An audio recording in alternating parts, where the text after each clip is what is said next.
जब कभी भी राजस्थान का नाम लिया जाता है तो हमारे दिमाग में हिलोरे खाते हुए रेत के समंदर का चित्र उभर कर आ जाता है। लेकिन राजस्थान के सिरोही जिले में एक हिल स्टेशन है, राजस्थान का प्रमुख हिल स्टेशन माउंट आबू। और इसी माउंट आबू को अपने अपने राज्यों में सम्मिलित करने को लेकर राजस्थान और गुजरात के नेताओं के मध्य बहुत खींचतान हुई।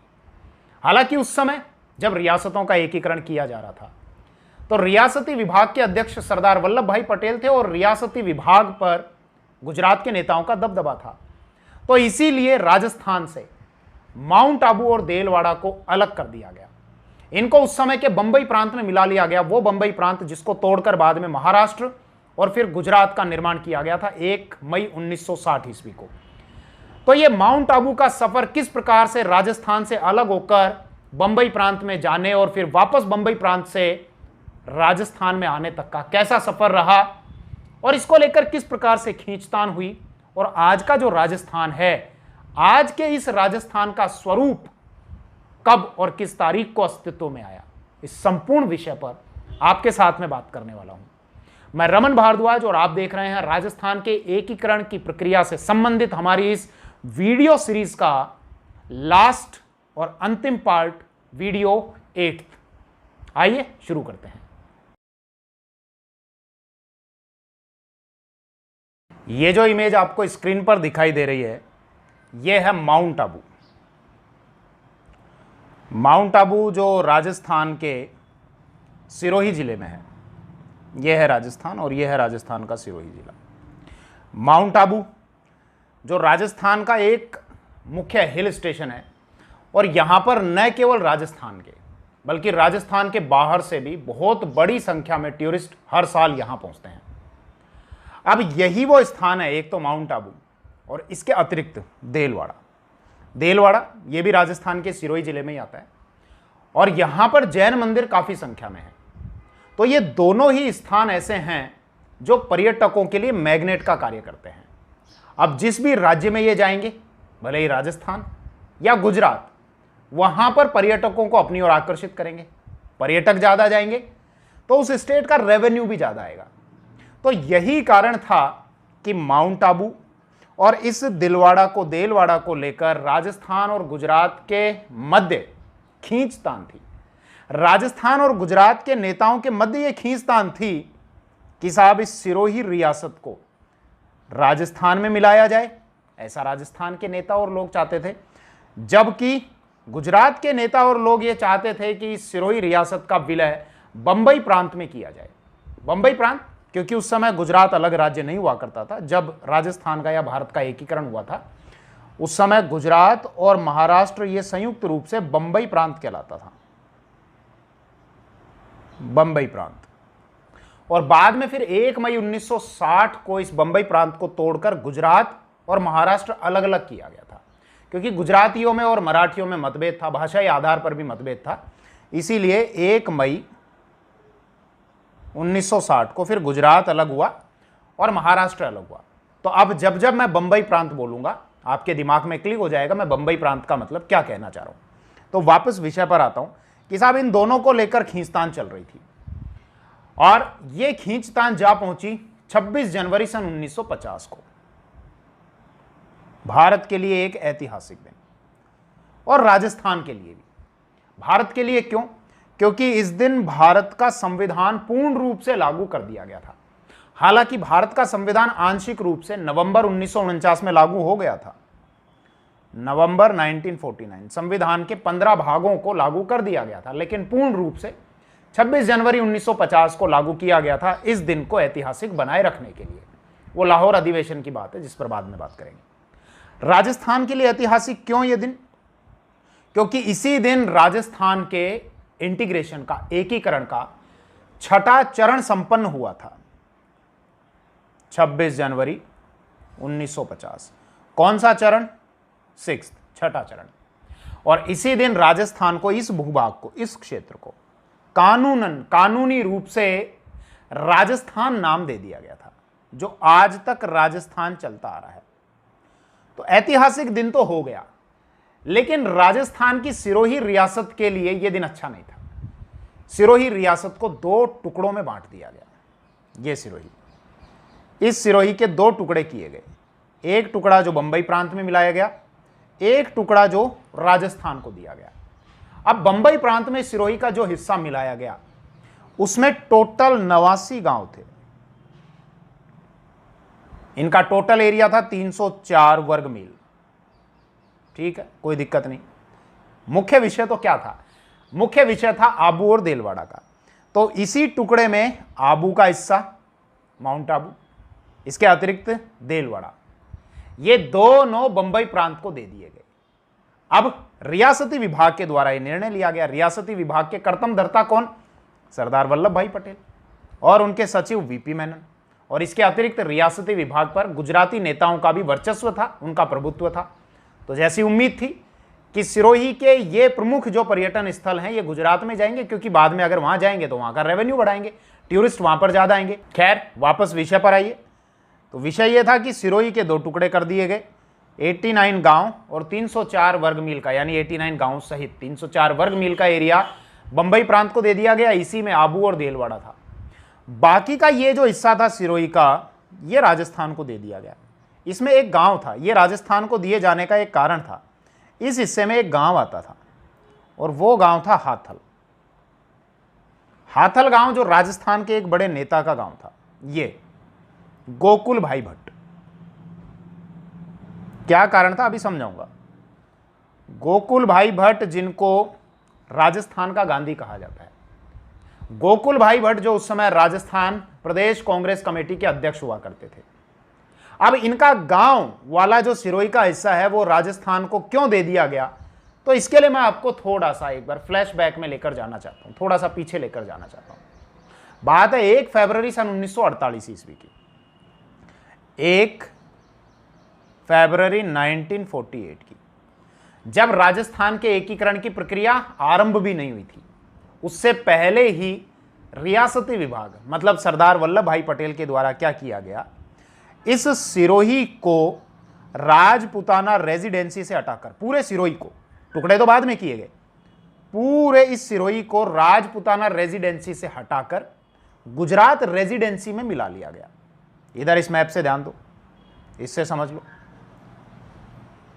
ये राजपुताना रेजिडेंसी से हटाकर गुजरात रेजिडेंसी में मिला दिया गया। तर्क ये दिया गया कि साहब सिरोही का गुजरात से सांस्कृतिक लगाव ज्यादा है या गुजरात से इसकी सांस्कृतिक निकटता ज्यादा है। ओके।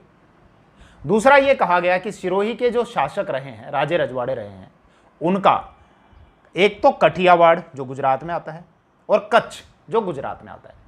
तो सिरोही के राजे रजवाड़ों का कठियावाड़ और कच्छ के राजाओं से संबंध रहा है।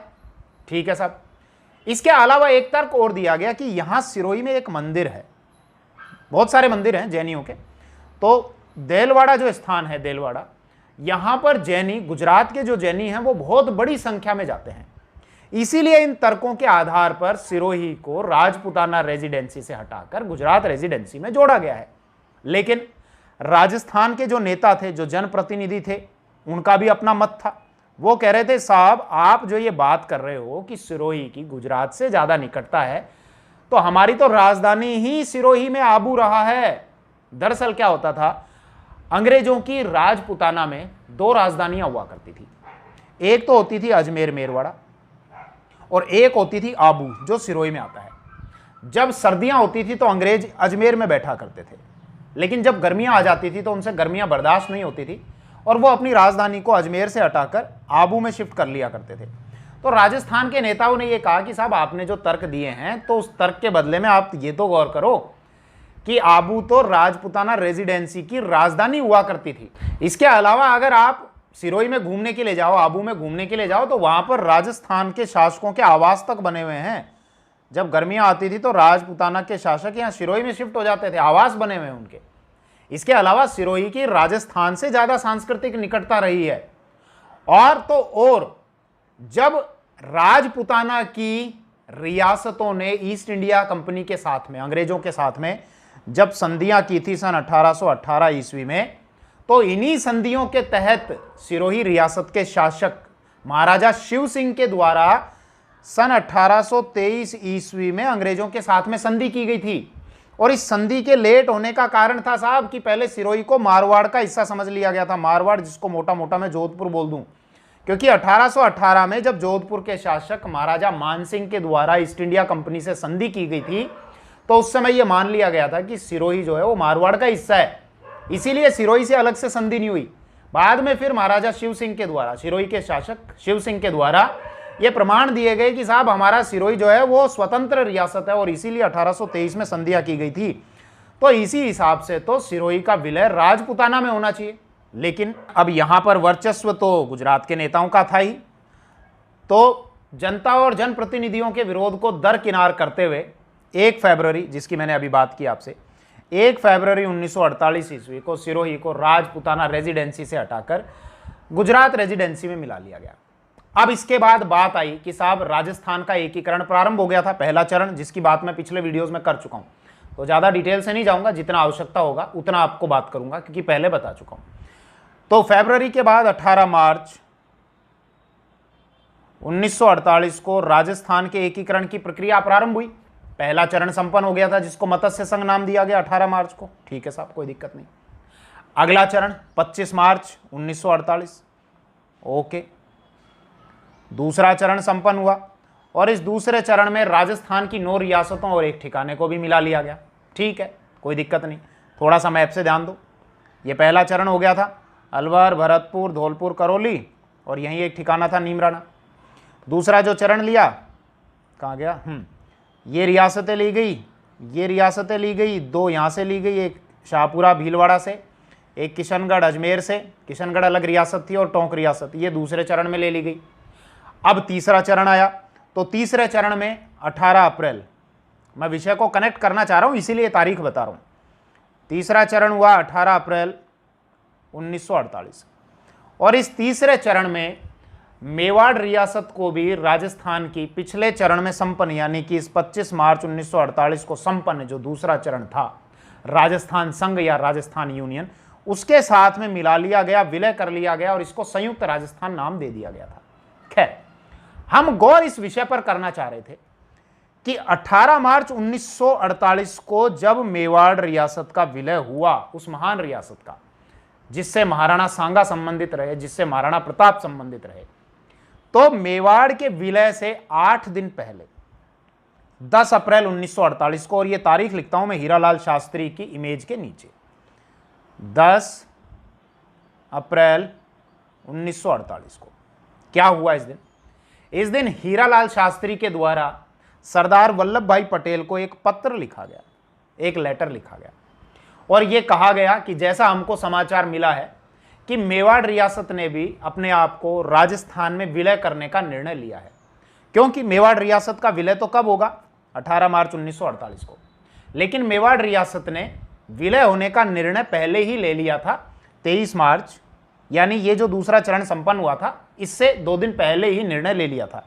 लेकिन इस दूसरे चरण की तैयारियां पूरी हो चुकी थी, इसीलिए इस दूसरे चरण में मेवाड़ रियासत को विलय नहीं किया गया, इसके लिए अलग से आयोजन किया गया।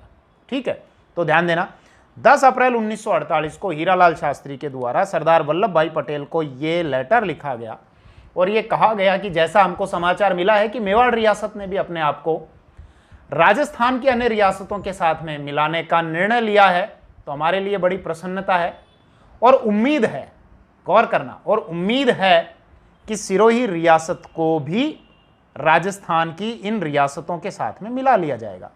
कब लिखा गया लेटर? यह लेटर लिखा गया 10 अप्रैल 1948 को और सिरोही को पहले ही अलग किया जा चुका था। कब? 1 फरवरी 1948 को राजपुताना रेजिडेंसी से अलग किया जा चुका था। अब हीरालाल शास्त्री ने थोड़ी सी और बातें यहां पर लिखी और यह कहा कि साहब हमारे लिए गोकुल भाई भट्ट का मतलब सिरोही है, गोकुल भाई भट्ट के बिना हम राजस्थान नहीं चला सकते, इसीलिए उम्मीद है कि सिरोही का विलय राजस्थान में कर लिया जाएगा। तो अब यह विषय आपसे कनेक्ट हो गया होगा जो शुरू में मैंने बताया था कि सिरोही को 2 हिस्सों में तोड़ा गया था, एक तो आबू और देलवाड़ा का गुजरात में दे दिया यानी बंबई प्रांत में, और शेष जो हिस्सा था जिसमें एक गांव था हाथल गांव, जो मैंने आपको बताया था, वो हाथल गांव वाला हिस्सा राजस्थान में दे दिया क्योंकि हाथल गांव से कौन संबंधित थे? गोकुल भाई भट्ट। गोकुल भाई भट्ट का जो गांव था वो था हाथल, इसीलिए उन्होंने, सरदार वल्लभ भाई पटेल ने बड़ी चतुराई से काम में लेते हुए कि उनको गोकुल भाई भट्ट ही तो चाहिए ना, क्योंकि हीरालाल शास्त्री ने क्या कहा था कि गोकुल भाई भट्ट के बिना हम राजस्थान नहीं चला सकते। तो उनकी इस शर्त को पूरा या उनकी इस मांग को पूरा सरदार वल्लभ भाई पटेल के अनुसार आबू और देलवाड़ा दिए बिना भी हीरालाल शास्त्री की इस मांग को पूरा किया जा सकता था। इसीलिए इनका गांव राजपूताना में यानी राजस्थान को दे दिया गया। थोड़ा सा हीरालाल शास्त्री का भी परिचय ले लीजिए, हालांकि पिछले वीडियो आप देखते आ रहे होंगे तो इनका परिचय होगा, बाकी मैं दे देता हूं। हीरालाल शास्त्री राजस्थान के प्रथम मनोनीत मुख्यमंत्री थे और जयपुर के बहुत बड़े नेता थे। जयपुर प्रजामंडल की जितनी भी गतिविधियां थी उसके केंद्र में जो नेता थे उन नेताओं में से ये भी एक थे। राजस्थान के जयपुर जो राजधानी है वहां के जोबनेर में, जयपुर के जोबनेर में इनका जन्म हुआ था। ठीक है साहब, अब ये लेटर लिखा गया, लेकिन इनकी वही मांगों को, विरोध को दरकिनार करते हुए केवल मेवाड़ का ही विलय हुआ। मेवाड़ के साथ में सिरोही रियासत को नहीं मिलाया गया। अब इसके बाद और चरण होते गए संपन्न। 18 अप्रैल तक हो गया, इसको मैं थोड़ा सा रिमूव कर दूं और इसी के आगे अगला चरण जो संपन्न हुआ वो हुआ 30 मार्च 1949 और 30 मार्च 1949 को चौथा चरण संपन्न हुआ जिसको विशाल राजस्थान कहा गया। इस विशाल राजस्थान में जयपुर, जोधपुर, बीकानेर, जैसलमेर, जयपुर, जोधपुर, बीकानेर और जैसलमेर, इनको पिछली जो रियासतें थी उनके साथ में मिला दिया गया। सिरोही अब तक दूर पड़ा हुआ है। अब यहां पर विरोध प्रदर्शन चालू हुए। जब विरोध प्रदर्शन चालू हुए तो गौर करना एक बार, जवाहरलाल नेहरू के समक्ष इस बात को रखा गया, क्योंकि जब तीसरा चरण संपन्न हुआ था जिसमें मेवाड़ रियासत का विलय किया गया था 18 अप्रैल 1948, तो इसका आयोजन संपन्न हुआ था उदयपुर में और इसका उद्घाटन करने के लिए जवाहरलाल नेहरू आए हुए थे। इसीलिए राजस्थान के जो जनप्रतिनिधि थे उनको लगा कि यह अच्छा अवसर है कि अपने विरोध को जवाहरलाल नेहरू के समक्ष रखा जाए। तो इनको यह कहा गया कि साहब सिरोही जो है वो शुरू से राजस्थान का हिस्सा रहा है, आबू तो हमारी गर्मियों की राजधानी रही है, उसके बावजूद रियासती विभाग के द्वारा सिरोही को बंबई प्रांत में मिला लिया गया। अब जवाहरलाल नेहरू ने उस समय तो कुछ कहने से मना कर दिया। उदयपुर में थे ये उस समय जब यह आयोजन हुआ था, इसका उद्घाटन हुआ था। ये कहा कि मुझे इसकी जानकारी नहीं है, लेकिन मैं सरदार से बात करूंगा इस संबंध में, मतलब सरदार वल्लभ भाई पटेल से बात करूंगा। ये गए, इन्होंने सरदार वल्लभ भाई पटेल को लेटर लिखा और ये कहा कि जहां पर विरोध की स्थिति है वहां जनता की भावना को ध्यान में रखते हुए निर्णय ले लेना चाहिए।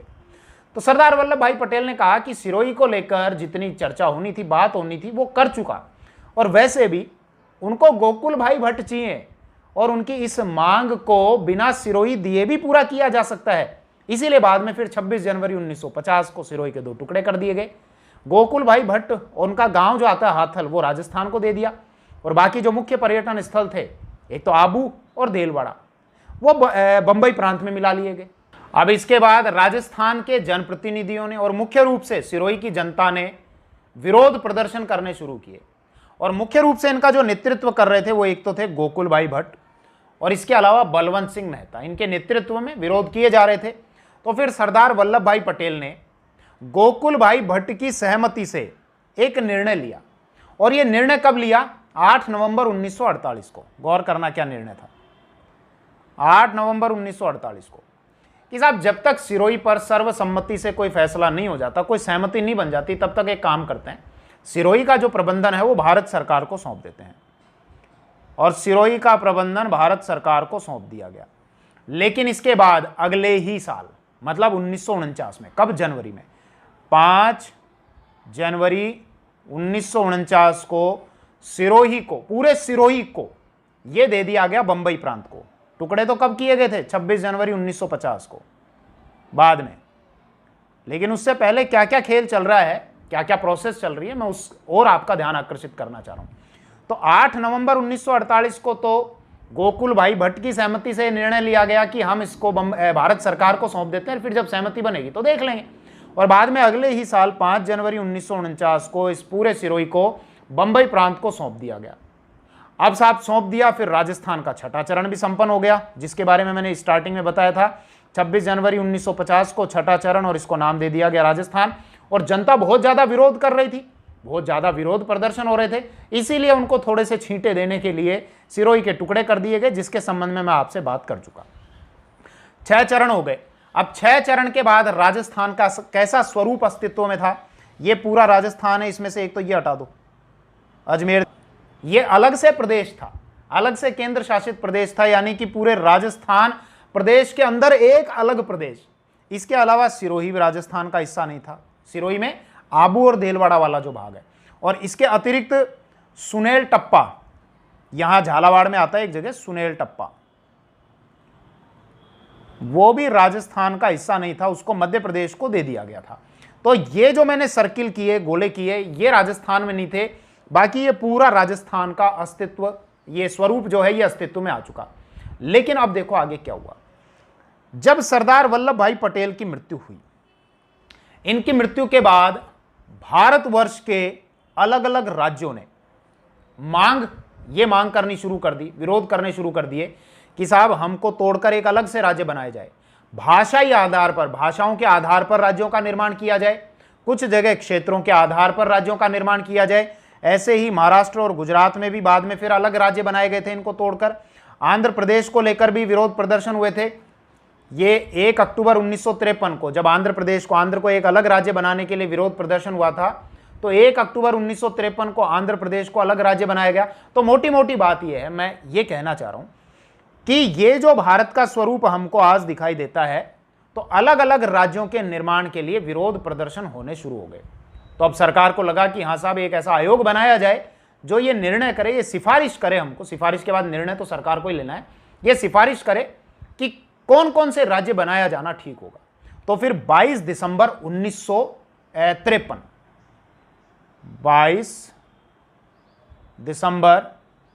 1953 को एक आयोग का गठन कर दिया गया, और यह था राज्य पुनर्गठन आयोग।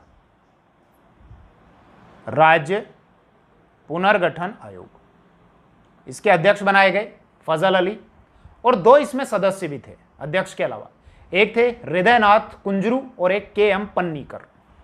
तो फजल अली ये अध्यक्ष हो गए,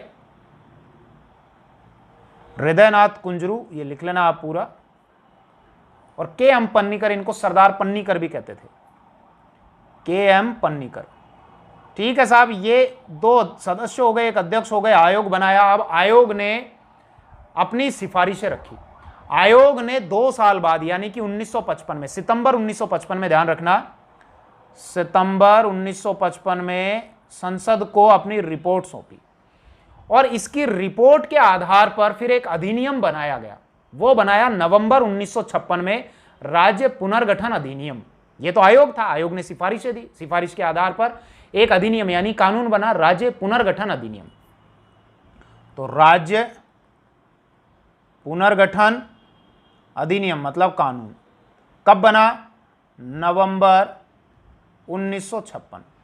अब इसी के द्वारा राजस्थान को कुछ हिस्से दिए गए जिन पर विवाद था, क्योंकि राजस्थान की जनता ने, यहां के जनप्रतिनिधियों ने इस राज्य पुनर्गठन आयोग के समक्ष अपनी बातों को रखा, जिसमें एक तो सिरोही वाला विषय था कि ये साहब जो आपने ये हिस्सा गुजरात को दे दिया, मतलब बंबई प्रांत को दे दिया, तो इसको राजस्थान में मिलाया जाए। राजस्थान का पक्ष रखा एक तो जिन विजय सूरी के द्वारा,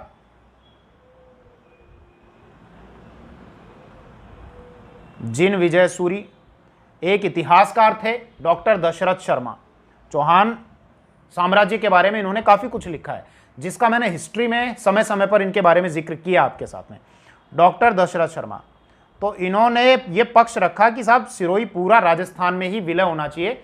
तो राज्य पुनर्गठन आयोग की सिफारिशों के आधार पर फिर बाद में जब राज्य पुनर्गठन अधिनियम 1956 बनाया गया, तो 1 नवंबर 1956 को, ये तारीख ध्यान रख लेना, अब ये लास्ट चरण है, 1 नवंबर 1956 को जब 7वां चरण संपन्न हुआ था, और इसी चरण के द्वारा ये जो राजस्थान आपको नजर आता है ना, जो वर्तमान स्वरूप है, ये स्वरूप जो नजर आता है, ये 1 नवंबर 1956 को अस्तित्व में आया था 7वें चरण के द्वारा। तो इसी तारीख को सिरोही के वो दोनों भाग, कौन से, एक तो आबू, ये आबू, और इसके अतिरिक्त देलवाड़ा, ये दोनों राजस्थान को दे दिए गए। इसके अलावा कुछ और भाग थे, ये भी गौर करना। यहां पर जिसके बारे में मैंने आपको बताया, सुनेल टप्पा, सुनेल टप्पा, ये पहले मध्य प्रदेश में था, लेकिन इसका जो हेडक्वार्टर है, जिला मुख्यालय है, वो बहुत दूर पड़ता था।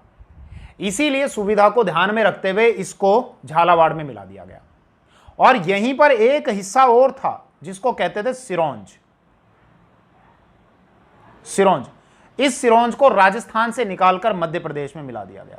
थोड़ा सा गौर करना, राजस्थान हिंदी ग्रंथ अकादमी की जो किताब है वो तो ये कहती है कि सिरोंज को कोटा से और फिर मध्य प्रदेश में मिलाया गया, जबकि विधानसभा जो पोर्टल है राजस्थान सरकार का, ये गौर करना, वो ये कहता है कि इसको झालावाड़ से फिर मध्य प्रदेश में मिलाया गया। तो मैं आपको दिखा देता हूं, ये देखो, Sirohi which was merged in former Bombay state and Sunel Tappa region of the former Madhya Pradesh merge with Rajasthan. Sunel Tappa मैंने बता दिया पहले मध्य प्रदेश में था, राजस्थान में मिला दिया गया। ये ध्यान रख लेना, सुनेल टप्पा जो है वो मंदसौर जिले में आता था। मध्य प्रदेश के मंदसौर में एक तहसील थी मानपुरा, उसमें आता था, वहां से लेकर फिर राजस्थान में मिला लिया गया। और गौर करना, एंड सिरोंज जिसकी मैं बात कर रहा था, सब डिस्ट्रिक्ट ऑफ झालावाड़, सिरोंज झालावाड़ में था और वहां से लेकर मध्य प्रदेश में मिला लिया गया। तो विधानसभा पोर्टल तो यह कहता है कि सिरोंज झालावाड़ से मध्य प्रदेश में गया, जबकि राजस्थान हिंदी ग्रंथ अकादमी की जो किताब है वो कहती है कोटा से और मध्य प्रदेश में गया। खैर, जो भी है, मैंने दोनों बातें आपके समक्ष रख दी। इसके अलावा अजमेर मेरवाड़ा, ये ध्यान रखना। अब भैया अजमेर मेरवाड़ा थोड़ा सा विचार करो, ये पूरा राजस्थान है और राजस्थान के बीच में ये एक अलग से राज्य है।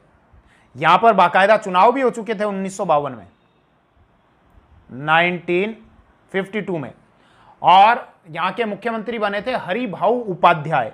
उनकी इमेज मैंने ली है हरिभाऊ उपाध्याय की, मैं दिखाता हूं आपको। हरिभाऊ उपाध्याय जी कहां गए, ये रहे। तो यहां ये जो राजस्थान के अंदर एक अलग से प्रदेश बना हुआ है अजमेर मेरवाड़ा, यहां पर बाकायदा चुनाव हो लिए 1952 में, और हरिभाऊ उपाध्याय इसके मुख्यमंत्री बन गए। कांग्रेस की सरकार थी, कांग्रेस के नेता थे।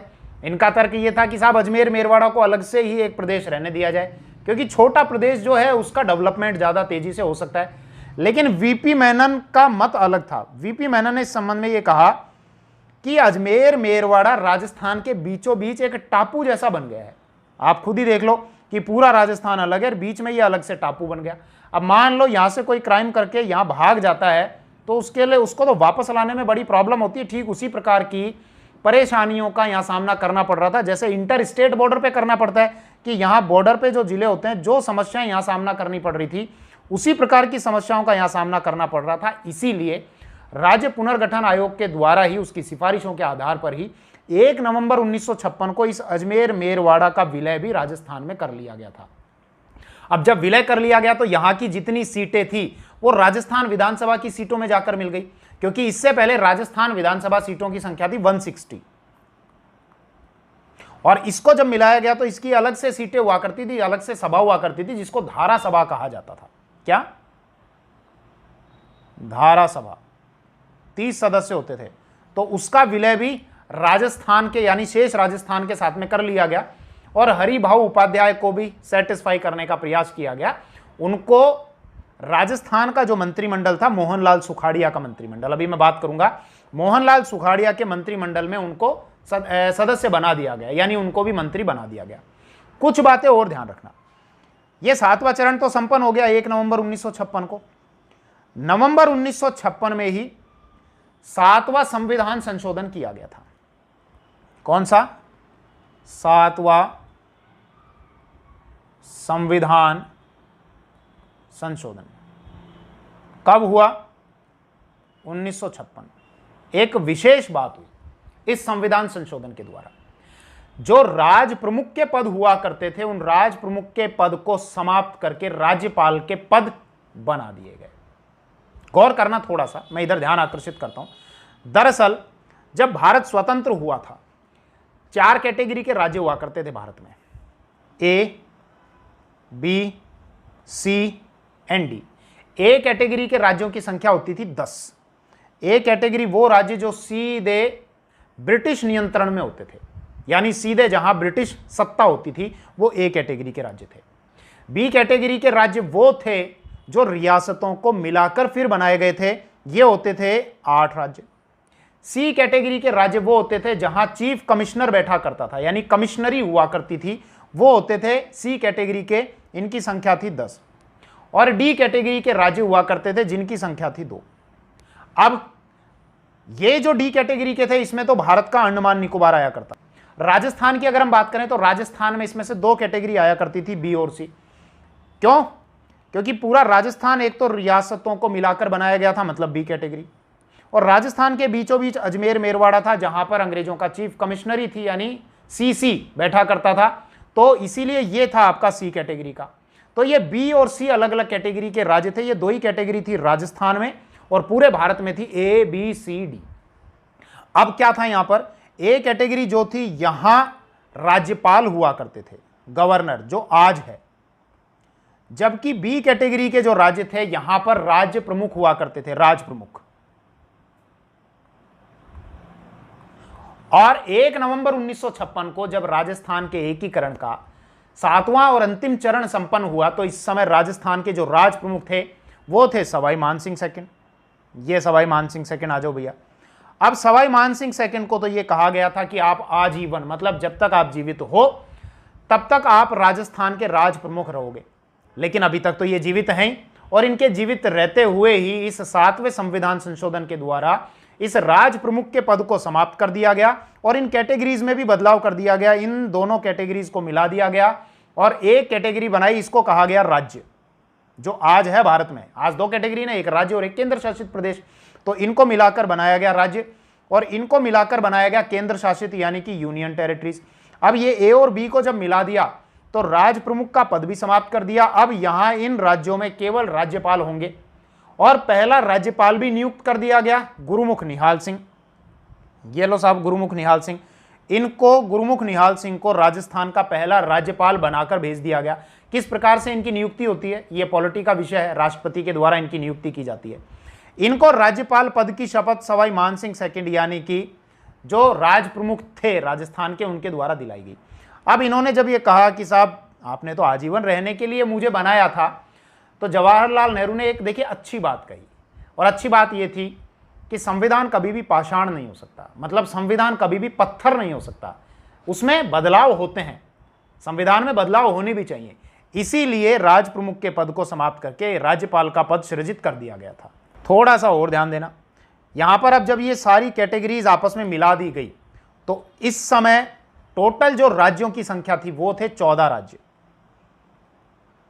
कब की बात कर रहा हूं मैं, 1956 की। 14 राज्य थे और 6 केंद्र शासित प्रदेश थे, यानी कि 6 यूनियन टेरिटरीज हुआ करती थी। लेकिन आज जब मैं ये लेक्चर रिकॉर्ड कर रहा हूं सितंबर 2020 में, तो आज भारत में राज्यों की टोटल संख्या है 28। 29 थे, लेकिन जम्मू और कश्मीर को अलग से यूनियन टेरिटरी बना दिया गया है अभी। तो 28 तो राज्य हैं और यूनियन टेरिटरीज हैं आपकी 8। दरअसल 9 यूनियन टेरिटरी हो गई थी, लेकिन 26 जनवरी 2020 को 2020 को 2 यूनियन टेरिटरी, एक तो दादर नगर हवेली और एक दमन द्वीप, इनको 2 को मिलाकर एक ही कर दिया गया। इसीलिए 9 की बजाय वापस से यूनियन टेरिटरी 8 हो गई और टोटल जो स्टेट है वर्तमान में वो 28 हैं। इन फ्यूचर कभी ये वीडियो आप देख रहे हो साल 2 साल या 3 साल बाद, तो अगर कभी चेंज आ जाए तो उस चेंज को आप मेंशन कर लेना, देख लेना। वापस विषय पर आ जाइए। अब भैया ये राजस्थान का एकीकरण हुआ और 1 नवंबर 1956 को जो स्वरूप था आज वही का वही स्वरूप है। इस समय जो पॉपुलेशन थी, जो आबादी थी, वो थी 1.5 करोड़ के आसपास, 1.53 यानी 1 करोड़ 53 लाख। और इस समय राजस्थान का जो सालाना रेवेन्यू हुआ करता था वो था 18 करोड़। ये ध्यान रख लेना, कुछ डाटा हैं कई बार हमसे पूछ लिए जाते हैं। अब इसके बाद कुछ और बातों पर ध्यान देना। जब इस वीडियो की शुरुआत हुई थी तो शुरुआत हमने कहां से की थी, 26 जनवरी 1950 से, जब राजस्थान की एकीकरण की प्रक्रिया का 6ठा चरण संपन्न हुआ था, 26 जनवरी 1950। अब हम कहां स्टॉप कर रहे हैं, राजस्थान के एकीकरण की प्रक्रिया का 7वां और अंतिम चरण 1 नवंबर 1956। तो हमने अभी ये बात नहीं की कि इस समय मंत्रिमंडल में कौन कौन थे, राजस्थान के प्रधानमंत्री या मुख्यमंत्री कौन थे। तो गौर करना, जब राजस्थान के एकीकरण की प्रक्रिया का 6ठा चरण संपन्न हुआ, जिसमें राजस्थान को कानूनी रूप से, विधिवत रूप से राजस्थान नाम दे दिया गया था, इस समय राजस्थान के जो मुख्यमंत्री बने वो थे हीरालाल शास्त्री। थोड़ा सा गौर करना, इससे जो पिछला चरण था, 5वां चरण, उसमें हीरालाल शास्त्री को ही एक जनप्रतिनिधि मनोनीत किया गया था। लेकिन 26 जनवरी 1950 से पहले जब संविधान लागू नहीं हुआ था तो यह पद प्रधानमंत्री का पद कहलाता था। कौन सा? प्रधानमंत्री। लेकिन अब जब संविधान लागू हो गया तो राज्यों के जो जनप्रतिनिधि हैं वो मुख्यमंत्री कहलाएंगे और जो देश के जनप्रतिनिधि हैं वो प्रधानमंत्री कहलाएंगे। तो इसीलिए 26 जनवरी 1950 को इनका पद नाम प्रधानमंत्री से बदलकर मुख्यमंत्री कर दिया गया। और ये निर्वाचित नहीं थे, यानी कि चुनाव नहीं हुए थे, इनको तो मनोनीत किया गया था। तो हीरालाल शास्त्री राजस्थान के पहले मनोनीत मुख्यमंत्री बन गए। अब गौर करना, हीरालाल शास्त्री भी राजस्थान के बड़े नेता थे, इसके अलावा जयनारायण व्यास भी बड़े नेता थे, माणिक्यलाल वर्मा भी बड़े नेता थे। ये माणिक्यलाल वर्मा, मोहनलाल सुखाड़िया जिनकी हम बात करेंगे अभी थोड़ी देर बाद बात करेंगे। अब जब हीरालाल शास्त्री को मुख्यमंत्री बनाया गया तो जयनारायण व्यास, माणिक्यलाल वर्मा इस बात से नाराज हुए और इनके विरोध स्वरूप हीरालाल शास्त्री को पद से हटाया गया। हीरालाल शास्त्री ने अपना त्यागपत्र दे दिया और इनके बाद एक ऐसे व्यक्ति को राजस्थान का मुख्यमंत्री बनाया गया जो एक जनप्रतिनिधि ना होकर एक सिविल सर्वेंट थे, यानी इंडियन सिविल सर्वेंट, एक आईएएस ऑफिसर थे। वो थे सीएस वेंकटाचारी। देखो उनकी इमेज मैंने ली है, सीएस वेंकटाचारी, ये रहे। सीएस वेंकटाचारी को राजस्थान का दूसरा मनोनीत मुख्यमंत्री बनाया गया और ये 111 दिन के लिए राजस्थान के सीएम रहे। फिर बाद में इनको भी हटा दिया गया और फाइनली जिनको बनाना था उनको बनाया और तीसरे जो मनोनीत मुख्यमंत्री बने वो बने जयनारायण व्यास। तो इस बात पर ध्यान रखना, राजस्थान के मनोनीत मुख्यमंत्री 3 रहे हैं, पहले हीरालाल शास्त्री, फिर सीएस वेंकटाचारी जो एक सिविल ऑफिसर थे और ऐसे सिविल ऑफिसर जो राजस्थान के सीएम भी बने, और फिर तीसरे बने जयनारायण व्यास। अब जब जयनारायण व्यास मुख्यमंत्री थे तो इन्हीं के कार्यकाल के दौरान ही 1952 में 1952 में राजस्थान के विधानसभा के पहले आम चुनाव हुए। अब इन्होंने 2 जगह से चुनाव लड़ा, गौर करना, एक तो जोधपुर बी विधानसभा सीट थी, जोधपुर बी, और एक थी जालोर ए। 2 जगह से, ये जालोर ए और जोधपुर बी। जोधपुर में इनके सामने जोधपुर के शासक महाराजा हनुमंत सिंह खड़े हुए थे और हनुमंत सिंह ने इनको पराजित कर दिया, जयनारायण व्यास को। तो जोधपुर से भी हारे और जालोर से भी हारे। जयनारायण व्यास राजस्थान के ऐसे मुख्यमंत्री रहे हैं जो पहले विधानसभा चुनाव में 2 जगह से चुनाव लड़े और दोनों जगह से ही वो पराजित हुए। अब जब वो पराजित हुए तो माणिक्यलाल वर्मा भी बन सकते थे, लेकिन माणिक्यलाल वर्मा भी बड़े नेता थे लेकिन पराजित हो गए। तो सोचने की बात है, दोनों हैं तो बड़े नेता, लेकिन अब पराजित क्यों हुए? तो इसका मतलब कहीं ना कहीं जन आधार कमजोर रहा होगा, तो इसीलिए अब ये पराजित हो गए। अब जब पराजित हुए तो फिर जयनारायण व्यास ने क्या किया, अपने ही दल के एक व्यक्ति टीकाराम पालीवाल को राजस्थान का मुख्यमंत्री बनवा दिया। किसको? टीकाराम पालीवाल। ये सिस्टम क्या भाग रहा है इधर उधर। टीकाराम पालीवाल। तो टीकाराम पालीवाल जयनारायण व्यास के गुट के थे। जयनारायण व्यास की वजह से इनको राजस्थान का मुख्यमंत्री बनाया गया और ये राजस्थान के पहले निर्वाचित मुख्यमंत्री बने। जयनारायण व्यास अब अगर सीएम बनना चाहते हैं तो उनको वापस चुनाव लड़ना है। तो जयनारायण व्यास ने चुनाव लड़ा किशनगढ़ सीट से। कौन सी सीट से? किशनगढ़। किशनगढ़ जो वर्तमान में राजस्थान के अजमेर जिले के अंतर्गत आता है। तो यहां उपचुनाव कराए गए और चांदमल मेहता ने अपनी वो सीट खाली की और उनके स्थान पर जयनारायण व्यास खड़े हुए।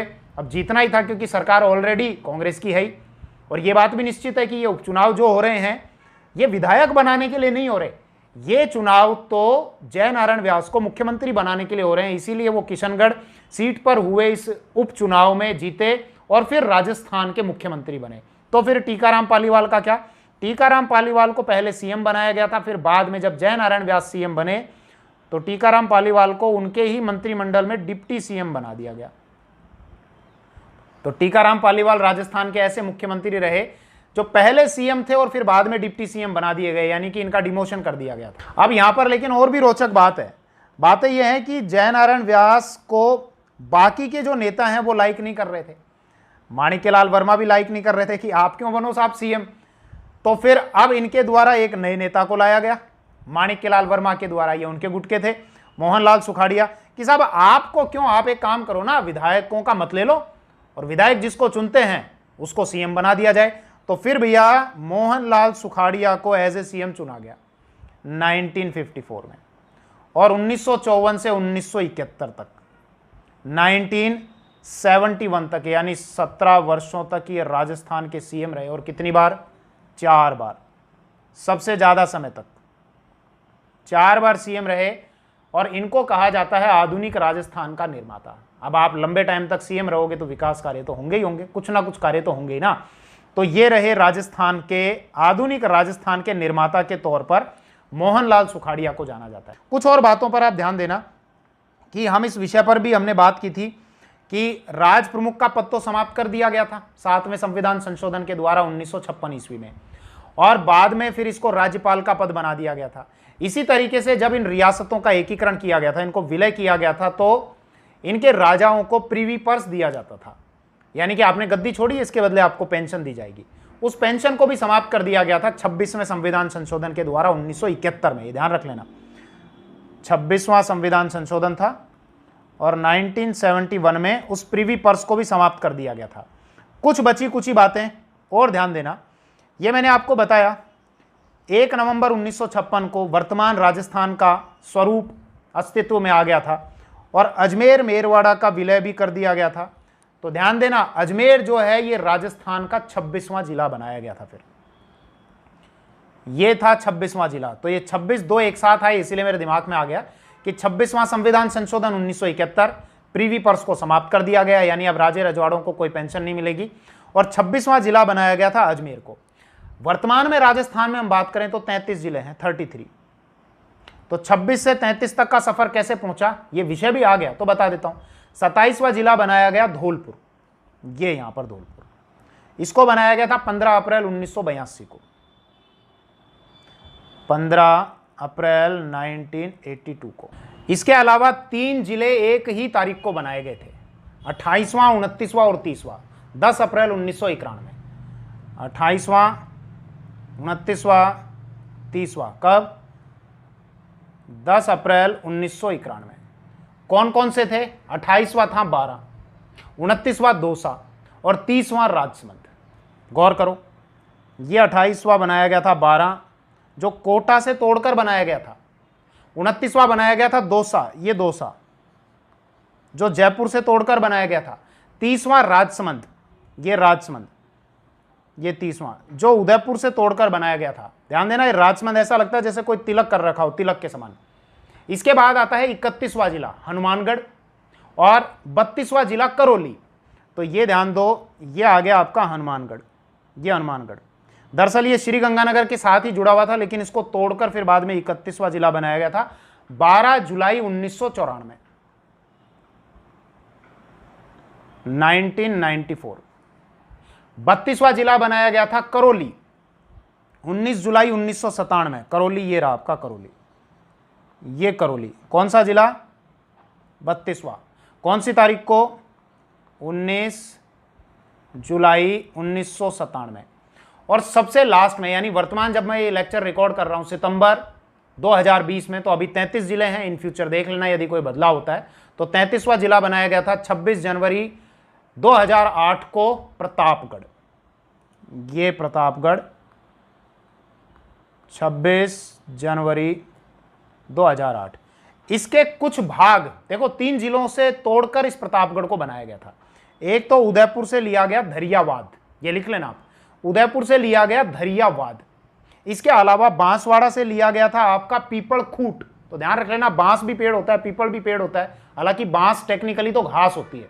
तो बांसवाड़ा से लिया था पीपल खूट, उदयपुर से लिया था धरियावाद, और इसके अलावा बाकी जो हैं छोटी सादड़ी, प्रतापगढ़ और अरनोद, छोटी सादड़ी, प्रतापगढ़ और अरनोद, ये आपके लिए थे चित्तौड़ से। ये 3 हिस्से लिए गए थे चित्तौड़ से। इसके अलावा एक विषय पर और ध्यान दीजिए, वो मेरे दिमाग से अभी निकल गया था, राजधानी को लेकर। वर्तमान में राजस्थान की राजधानी जयपुर है और राजधानी को लेकर पहले भी विवाद हुआ था, जिसके बारे में पिछले वीडियो में मैंने आपको बताया था। अब जब अजमेर मेरवाड़ा को राजस्थान में सम्मिलित किया गया तो ये मांग उठी कि साहब राजधानी जो है वो अजमेर होनी चाहिए, क्योंकि अजमेर सेंटर में है और अंग्रेजों के समय भी राजधानी अजमेर ही हुआ करती थी। जब मुगल थे तो मुगलों ने भी इस अजमेर को एक अपने मुख्य केंद्र के रूप में रखा था, क्योंकि यहां से रहते हुए संपूर्ण राजपुताने पर आसानी से शासन या प्रशासन किया जा सकता था। लेकिन इससे पहले ही जो छठा चरण संपन्न हो गया था 26 जनवरी 1950 को, तो उस समय जयपुर को विधिवत रूप से राजधानी घोषित कर दिया गया था। तो अब जब यह विवाद हुआ तो इस विवाद के निपटारे के लिए एक समिति का गठन किया गया। वो समिति थी सत्यनारायण राव समिति। सत्यनारायण राव समिति, ये इसके अध्यक्ष थे सत्यनारायण राव, इसीलिए सत्यनारायण राव समिति। इसके दो मेंबर थे, एक थे बी के गुहा और एक थे वी विश्वनाथन। ये नाम ध्यान रख लेना, पूछ लिए जाते हैं। बी के गुहा और वी विश्वनाथन। इस समिति का गठन किया गया। सत्यनारायण राव समिति की सिफारिशों के आधार पर जयपुर और अजमेर में से जयपुर को ही राजधानी के तौर पर चुना गया। हालांकि राजधानी को लेकर पहले भी विवाद हुआ था जयपुर और जोधपुर में। यह मैंने पहले आपको बताया था कि जयपुर और जोधपुर में से किसको राजधानी बनाया जाए, जब बृहद राजस्थान या विशाल राजस्थान का गठन हुआ था 30 मार्च 1949 को। और इस विवाद को दूर करने के लिए बी.आर. पटेल समिति का गठन किया गया था। वो मैंने आपको बताया था उस समय कि बी.आर. पटेल समिति ने तो जयपुर और जोधपुर में से जयपुर को राजधानी चुना था, जबकि सत्यनारायण राव समिति ने जयपुर और अजमेर में से जयपुर को राजधानी चुना है। खैर, यह राजस्थान के एकीकरण का हमारा पूरा टॉपिक कंप्लीट होता है और मैंने कोशिश की कि इस विषय से रिलेटेड बारीक से बारीक छोटे से छोटे पॉइंट को अच्छे से एक्सप्लेन कर सकूं, अच्छे से समझा सकूं। अब कितना कारगर मैं रहा ये कमेंट के माध्यम से आप बताना। तो ये राजस्थान के एकीकरण की प्रक्रिया का हमारा चरण 7वां और अंतिम चरण और 8वां वीडियो कंप्लीट होता है। अब इसके बाद हम देखेंगे राजस्थान के प्रजामंडल आंदोलन। जय हिंद।